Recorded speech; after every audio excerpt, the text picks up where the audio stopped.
Andy Wright from Minnesota, from Bricks, who's now one of our boardroom members. Thanks for coming and sharing, Andy. Yeah, happy to be here. Mike, can you hear me okay? I've got a new microphone. I haven't tested it out yet.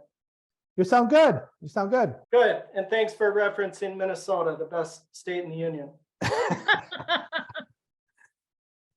It might be in the competition for the coldest, but anyway, so Andy's been with us for a couple of years. When you came, I don't want to even say, so Andy's got a fairly sizable team. And when he started, this team was smaller. They've scaled it to 7 figures plus and had to put systems in place for consistent business development and scaling and things like that. And instead of me, Andy, saying what you did, when you came to us a couple of years ago, or probably 3 years ago now, what was your biggest challenge and problem you wanted to overcome? There was probably two. I think as a firm, we weren't tracking metrics or managing with metrics. But personally, it was mindset. So I think it was twofold. I think we needed to understand metrics and how to lead with numbers and data.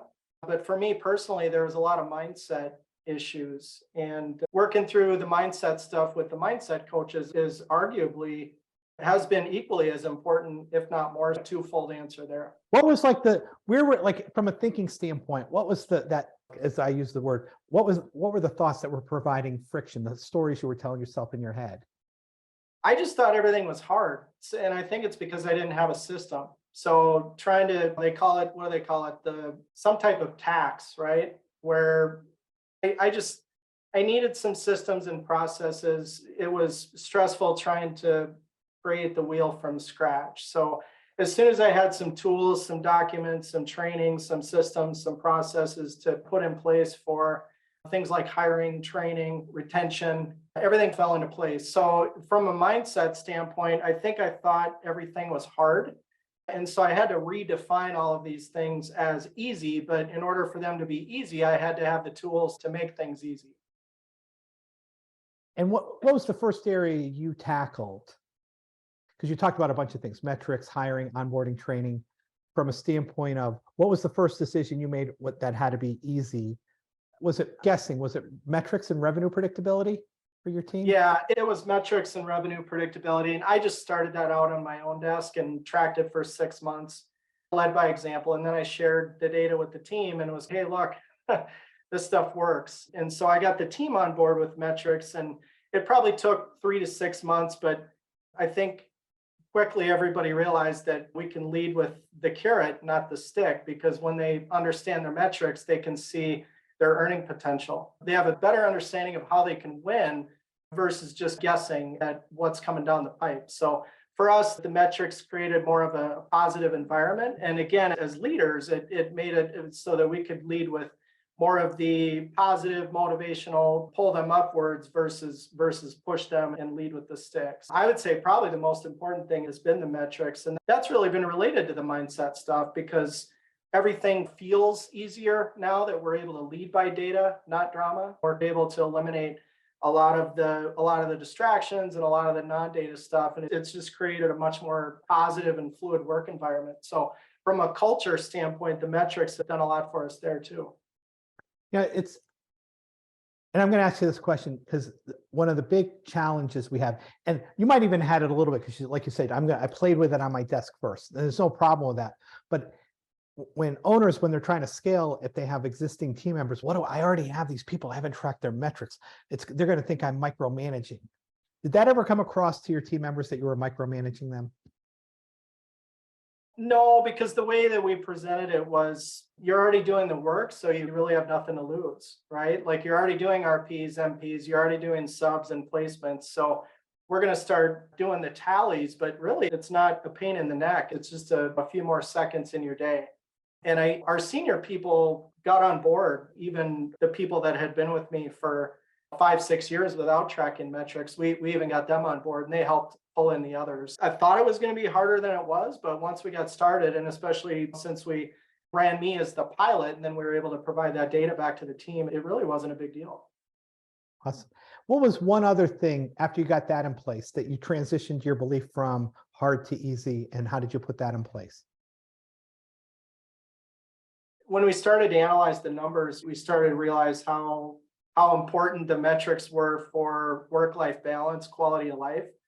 We just got rid of our PTO policy, and now we're teaching people how to have complete control of their schedules using metrics, vacation, time off, all that stuff. So it's the metrics have become a really powerful retention tool for us. And I would say when we do surveys of our people, why do you work here? Why do you stay here? And the number one answer is the flexibility and the fact that we're able to give them just complete autonomy over when they work and when they don't. And the reason that we're able to pull that off is the metrics.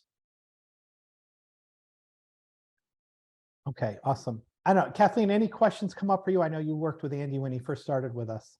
Andy, you came into this with a really good business, right?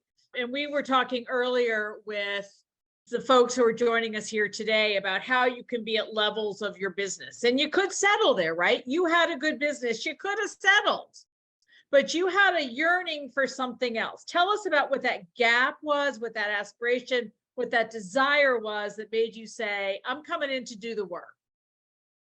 Yeah, I guess I had been doing the same thing for 15 years and I just wanted to have a little more fun. I needed change, I needed growth, I needed some more momentum. But before I started my firm, I had the same mentor for 10 years. And with RU, I've been able to work with Kathleen and Mike and Dion and really 4 to 5 different coaches over the past few years that have all given me different ideas, new perspectives. So I was looking for just a recharge and rebirth, and I needed fresh perspectives and new ideas. The challenge for me was pushing out of my comfort zone and hearing about ways that I could do things differently. You're right, Kathleen. What we were doing, it wasn't broken and we weren't struggling. We were doing well and we're successful. But now after being in the group a few years, we've grown quite a bit. And we decided to push ourselves out of our comfort zone, but do it in a fun, positive way. Thanks. And we've got some people who are with us this week who are in a similar situation, right? Their businesses are decent. They've got good things going on, but they're yearning for that aspiration of, could it be more fun? Could it be easier? And you are such a great example of how you came in with that yearning and you've done a great job of putting that into action. Thank you. Yeah, it's been a great ride. I'm happy to share about it. Thanks for sharing that. And if you had a guess in the last couple of years, what percentage have you grown? We've doubled. This year, we're up 20% over last year. So we've doubled and then some. That's what I thought. It was about a double. I thought it was about a double from when you started. You can take that to the bank. That's for sure. We do. All right, Andy, thanks so much. And so the big things here was what I basically really tagging on to what Francis taught was had these beliefs around everything being hard. And I'm sure maybe only there's 1 or 2 you can relate to that, and that it doesn't have to be hard. And the question, and this is with the coaching, is what has to be true for it to be easy? And then you said, I need some systems for this that I can follow. And then you had the right attitude and you implement it imperfectly. Thanks so much.